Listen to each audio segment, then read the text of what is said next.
आज हम चैप्टर 7 जो कि वेव्स एंड वाइब्रेशंस है उसका न्यूमेरिकल प्रॉब्लम 7.8 सॉल्व करेंगे। तो प्रॉब्लम जो हमारे सामने है वो ये है कि आपके पास a radio antenna broadcast 500 watt of power if the signal is received at a distance of 10 kilometer, what is the intensity of the signal? यानी कि आपके पास एक रेडियो का एंटीना है जो कि ब्रॉडकास्ट कर रहा है और उसको कितनी पावर चाहिए 500 वॉट। अब अगर ये सिग्नल आपके पास 10 किलोमीटर के डिस्टेंस पर रिसीव हो तो आपने ये बताना है कि उस सिग्नल की इंटेंसिटी क्या होगी। तो इस प्रॉब्लम के अंदर सबसे पहले जो हमारा गिवन डेटा है उसमें हमें पावर दी गई है, तो पावर हम लिख लेते हैं और पावर जो है उसको हम रिप्रेजेंट करेंगे आपके पास सिंबल कैपिटल पी से, और वो जो पावर है यहाँ पर वो दी गई है 500 वॉट, जो कि मैं यहाँ पे लिख लेता हूँ 500 और साथ आ जाएगा आपके पास वॉट। उसके बाद जिस डिस्टेंस पर ये सिग्नल रिसीव हुआ है वो डिस्टेंस भी हमें दिया गया है और उस डिस्टेंस को हम रिप्रेजेंट करेंगे सिंबल डी के साथ, जो कि मैं यहाँ पे लिख लेता हूँ। और डी को बाद में हम या चलें डी के साथ ही रिप्रेजेंट कर लेते हैं। और वो आपके पास कितना है, आपके पास 10 किलोमीटर, तो मैं यहाँ पे लिख लेता हूँ 10 किलोमीटर। जबकि आपको ये पता है कि जो डिस्टेंस का यूनिट है वो मीटर है, तो इस किलोमीटर को हमें तब्दील करना पड़ेगा मीटर में, और किलोमीटर से मीटर में जाने के लिए आपको 10 को किससे मल्टीप्लाई करना पड़ेगा, यहाँ पर 1000 के साथ। तो आपके पास ये जो 10 किलोमीटर है ये तब्दील हो जाएगा आपके पास मीटर में। तो 10 जब 1000 से मल्टीप्लाई होगा तो ये बन जाएगा 10,000 और साथ आ जाएगा मीटर।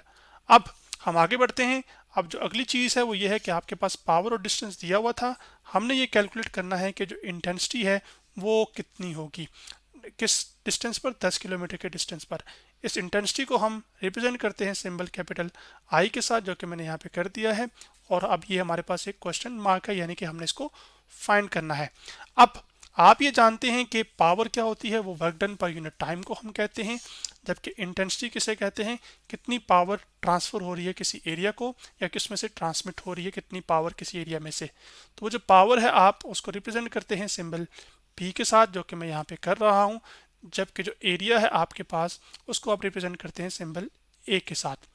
अब यहाँ पर ये जो एंटीना सिग्नल भेज रहा है या ब्रॉडकास्टिंग हो रही है उसमें यह है कि ये सिग्नल आपके पास हर तरफ फैलेगा ना, तो जितना ये इस तरफ 15 किलोमीटर तक जाएगा उतना ही आपके पास इस तरफ भी जाएगा, उतना ही ऊपर की नीचे तरफ और उतना ही नीचे की तरफ, उतना ही बाहर और उतना ही अंदर। तो आपके पास ये सिग्नल आपके पास असल में 3 डायमेंशन में है।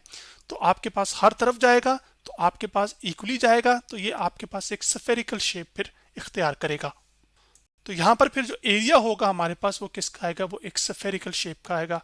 और एक स्फेरिकल शेप का, जैसे कि क्रिकेट बॉल होती है, उसका जो एरिया होता है वो हमारे पास कितना होता है, वो 4πr² होता है। यहाँ पर जो r है वो हमारे पास d है यानी कि डिस्टेंस, तो वो आपके पास लिखा जाएगा 4πd²। तो अब आपके पास ये फॉर्म बन गई है। तो अब हमने सिर्फ क्या करना है कि वैल्यूज को प्लग इन करना है। तो आपके पास जो इंटेंसिटी है यहाँ पर आई वो इक्वल आ जाएगी। तो सबसे पहले हम क्या करेंगे कि जो पावर की वैल्यू है जो कि आपके पास यहाँ पर दी गई है वो 500 है, तो हम यहाँ पर 500 पुट कर देंगे, जो कि मैंने पुट कर दी। फिर आ जाएगा आपके पास 4, पाई की वैल्यू यहाँ पर 3.14 है तो वो हमने लिख ली है। और आपके पास डिवीजन में क्या आ जाएगा, 10,000 का स्क्वायर, क्योंकि डी है ना तो डी का स्क्वायर है, तो डी आपके पास 10,000 था तो उसका क्या आ जाएगा आपके पास स्क्वायर, जो कि मैंने यहाँ पे लिख दिया है।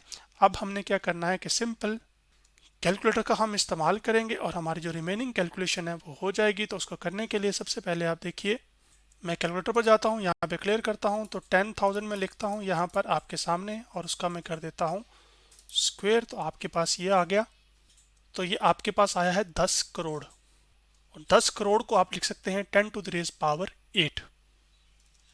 तो आपके पास आ जाएगा 500, यहाँ पे मैं लिख लेता हूँ 500, और उसके बाद 4 मल्टीप्लाई बाय होगा 3.14 के साथ, और साथ आ जाएगा आपके पास 10⁻⁸, जो कि मैंने यहाँ पे लिख दिया। अब हम आगे बढ़ते हैं और अगले स्टेप की तरफ चलते हैं। तो अब क्या होगा कि 4 3.14 से मल्टीप्लाई होगा।